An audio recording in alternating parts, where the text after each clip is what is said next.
Hi everyone, today we'll look at two newer Excel functions, choose columns and choose rows. At first, they might not seem that important. You might think, I can just hide columns or copy data I need anyway. But when you are working with dashboards, reports, filtered views, these functions can make things much cleaner and easier. Let's go through. Suppose we have a data like this, and then we want to filter specific columns or specific rows depending on the need of the management. First, let's make a drop down. I'll just use the cell B1 here as the drop down for our dashboard type. So it will let the user to choose the dashboard type. Let's go to the data and then data validation. In here, we are going to put list. We want three types of dashboards: management, finance, and HR. So we put it as comma separated list. Press OK. Now we have the drop down of what kind of dashboard you want for this view.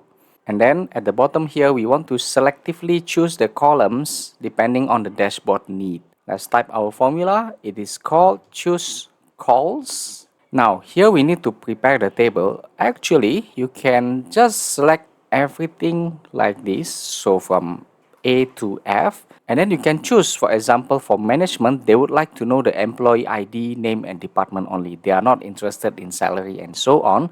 So we can choose the column 1, 2, 3 for the columns that will be selected for the management dashboard. Now there's a problem for this because if you select the whole A to F, it will spill over because at the first row here we have the dashboard type selection, so it basically cannot fit the remaining rows in this sheet. Another alternative will be A1 to F, and then we selectively use the 16 here. So A1 to 16. But then there's still a problem here where when you add new data below the employee Ethan right here, you will need to adjust the range.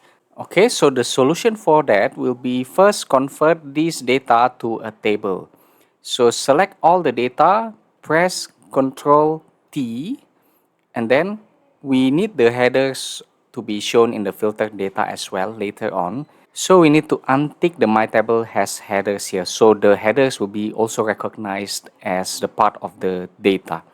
But the thing about this here is it is adding another header on top of our existing header. So we have another solution for that. Let's leave it for later. And one more thing that we need here, under the table design, we need to name this into something.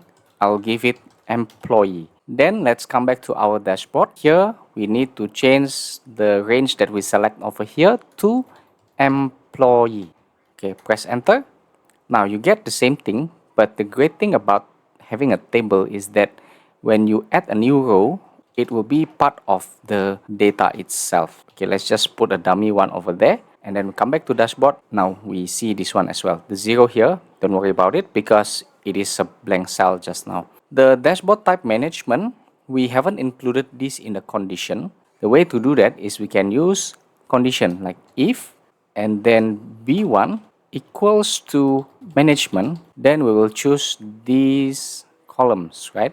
Then we have another condition where B1 equals to finance. We want CHOOSECOLS. We want the salary column as well, so we will choose 1, 2, 3, 4.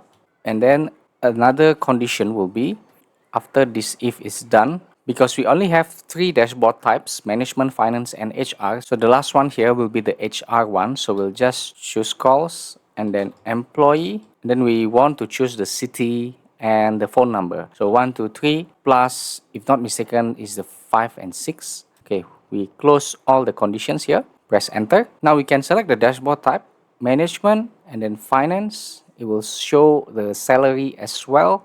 And then HR, it will show the city and phone number. Now, if we come back to the data just now, as I've said, Excel has created additional headers on top of our headers, which might not look nice. So another solution for that will be using a formula called VSTACK. Let's now undo this table and convert it back to normal Excel range. So the way to do that is you go to the table design tab and then convert to range, meaning we are undoing the table naming. Press yes. Now this is a normal range right now. Now we just remove the header, the column 1 to 6, and then when we come back to dashboard, actually now You see our formula is converting it back to the range. Okay, let's redo again our table. We select the thing and then press Ctrl T, and then now this time we are using my table has headers. Press OK. Now we name it employee like usual. So go back to our dashboard here. It's still the original Excel range. Let's change it back to employee. But the problem here is that we don't have the headers. So what we can do is we can use VSTACK. So the idea later is to combine the header with the data later and make it as a vertical stack. First, how do we get the headers? Let's do some experiment here. Choose columns, employee, and then we put the square brace, and then we select the headers. Oops.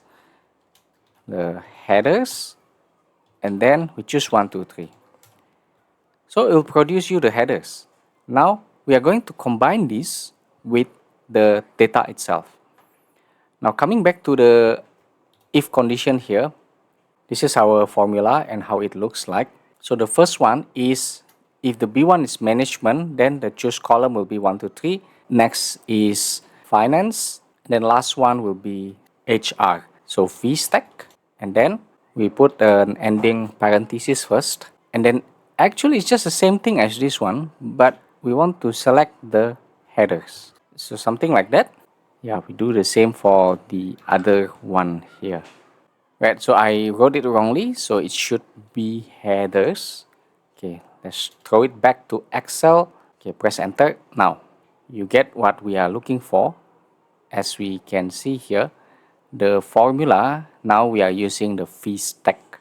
So that is pretty much for choose columns. And then last thing that I want to mention, just a very short one, there is also the formula called choose rows. For this one, I'll just show you quickly how to get the last 3 employees, for example, which is a pretty common use case for choose rows. Let's take our employee data just now, employee, and then we choose the -1, -2, -3 as the last 3 employees. Again, you can do VSTACK for this, but the idea for this is to be able to see, like for example, the latest transaction, whether the latest transaction is at the bottom of the table or on the top of the table.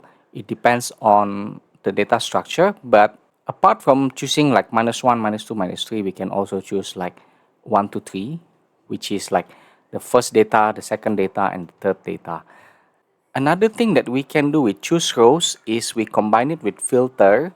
For example, you want to get the first employee in the HR department. For the employee part here, we just replace this with filter, and then the array will be the same, which is employee. The include, which is the condition, will be employee department equals to HR. Alright, so in this case, we are just filtering by HR department. We are showing the first, second, and third. If you want to change it to the first row, of course, you can just delete the 2 and 3 here, and you will get the first employee in HR. So that is all I have for you. Thank you for watching. Subscribe.